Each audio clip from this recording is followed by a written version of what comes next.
مساء الفل، ايه الاخبار؟ عاملين ايه؟ النهارده حلقه جديده. الحلقه بتاعت النهارده هتبقى مواقف حصلت لي.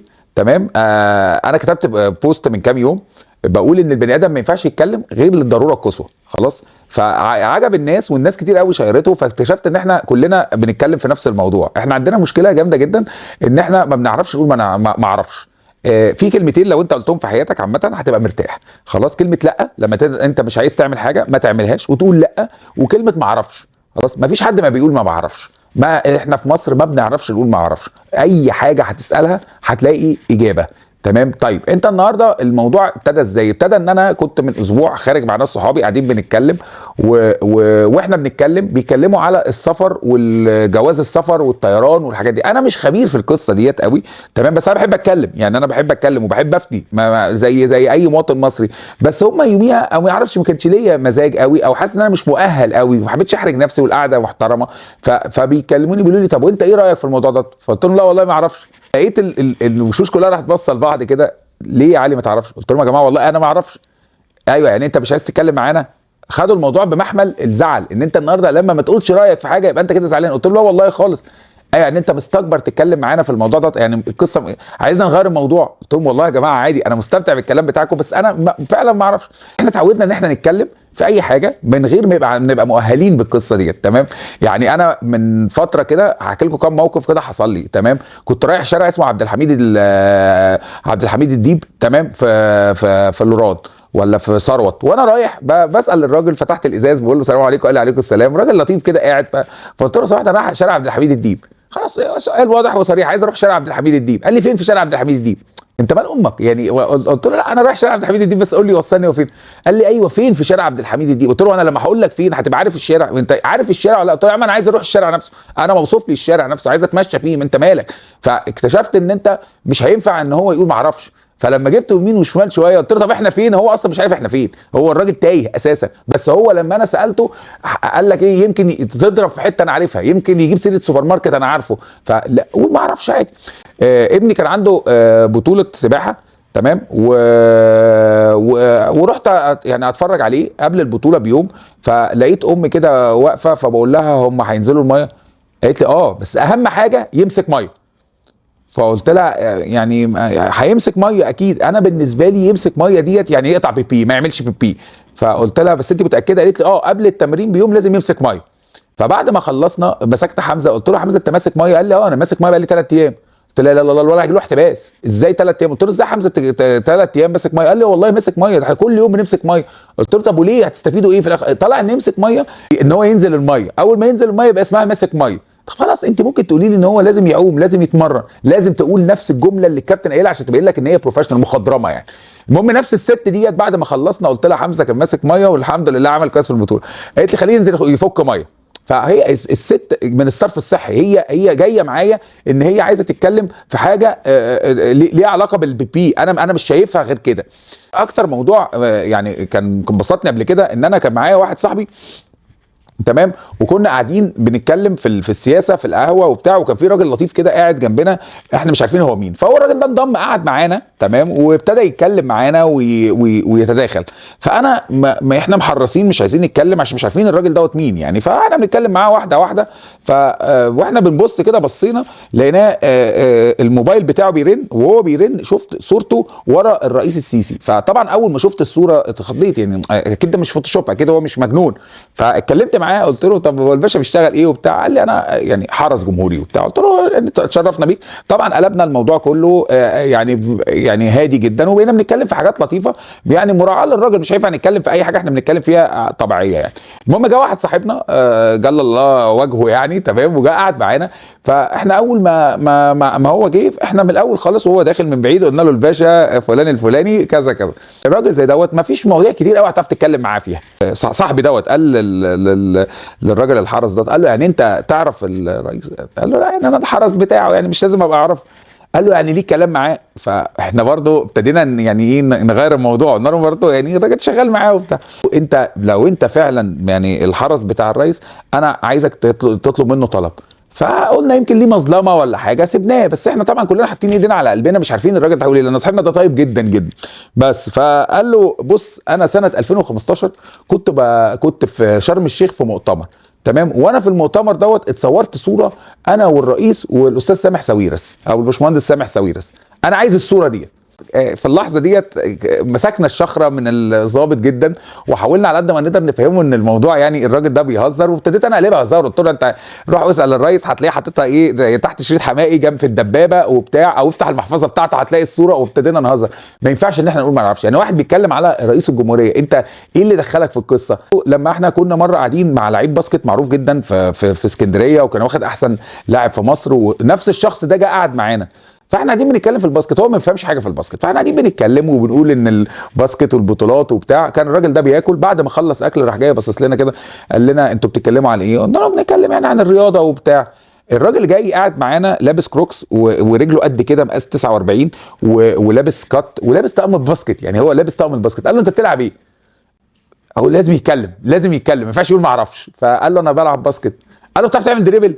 انتوا فاهمين يا جماعه؟ انتوا فاهمين احنا واصلين لدرجه ايه؟ ان الناس لازم يتكلم يعني. الله يسهله. برضو وانا قاعد على القهوه من حوالي اسبوعين، صديقنا حازم، استاذ حازم، انا هقول اسمه لان هو طلب مني ان انا اقول اسمه. الراجل دوت بقاله اكتر من اسبوعين او شهر عمل فيا الحركه ديت، وانا من ساعتها حياتي اتغيرت. الراجل دوت شاب لطيف جدا، بيجي يقعد معانا على القهوه. خلاص انا بلعب طاوله على القهوه، تمام، بكسب وبخسر. فاحنا قاعدين، هو الراجل كل يوم بيجي يقعد معانا ويشوف الطاوله ويبتدي يديني انستراكشنز. تمام. انا من طريقه كلامه وثقته في نفسه، الراجل مولع سيجاره وماسك كوبايه الشاي، يقول لي دش تلعبوا ازاي ده يا معلم، وليه كلام كده، ليه طريقه معينه، الفوكابلري بتاعه الراجل فاهم قوي هو بيعمل ايه.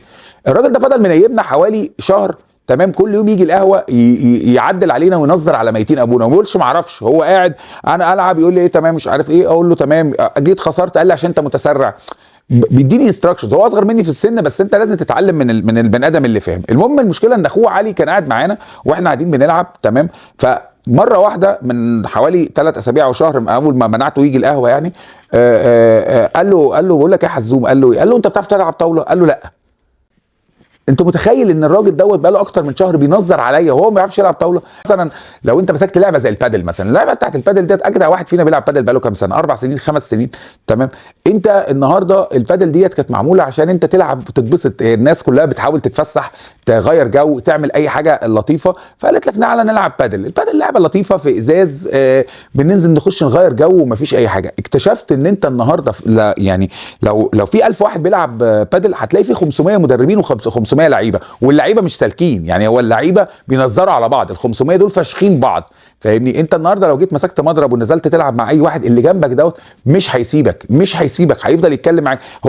والغريب ان الملعب متقسم يمين وشمال وثلاث ارباع وربعين، وليه سيستم كانه ورث. الاغرب من كده ان انت النهارده، انا راجل عمري ما مسكت مضرب ولا مضرب دبان، فاهم؟ انت لما تيجي تلعب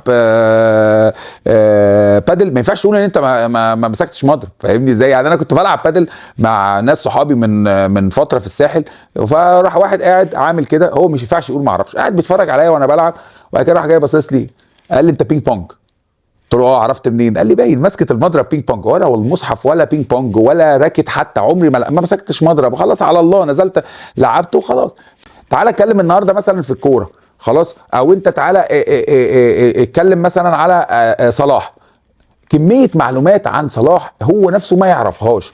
انت صلاح ده بدايته كانت عامله ازاي، حياته عامله ازاي، بيسافر ازاي، بيحب ياكل ايه، بيشرب ايه، كل دوت بيتصار على القهوه بطريقه غريبه جدا. اخوه بيشتغل ايه، مراته عندها مشاكل معاه ولا لا، بناته بلغوا ولا لسه. احنا بنخش في تفاصيل، كل دوت ما ينفعش تقول ما اعرفش. انا مش هقول ما اعرفش. اكبر مكان احنا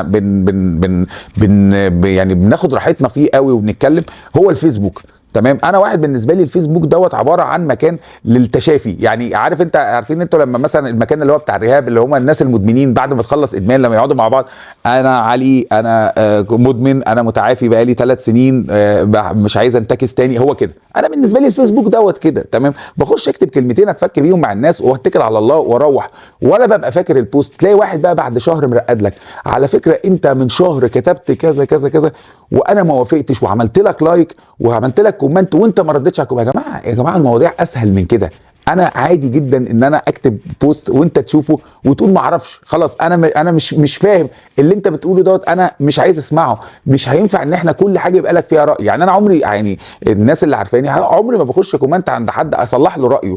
في بوست كتبته من حوالي سنتين ثلاثه، ده اللي علمني يوميها خدت القرار دوت، ان انت على الفيسبوك ما تاخدش ما تقعدش ترغي كتير. كنت كاتب بوست عميق جدا وقعدت افكر فيه كتير جدا وحضرته على ورقه قبل ما اكتبه، وكنت كاتب ان تعداد المصريين حوالي 100 مليون، تمام. لقيت واحد راح داخل سايب البوست كله، قال لي 100 ايه، احنا مش اقل من 105 106. انت متخيل ان هو مش عايز يسكت؟ مفيش حد عايز يسكت، كلنا عايزين نتكلم، كلنا عايزين نفتي. لحظه يعني المومنت اوف تروث في حياتنا لما انت تروح تاكل في مطعم خلاص وتبقى قاعد بتاكل مع الناس ومبسوطين ومحدش فتح بقه وكله طفح ومسح الاطباق، يجي لك الراجل بعد ما تخلص، لو سمحتوا يا جماعه حد عنده كومنت؟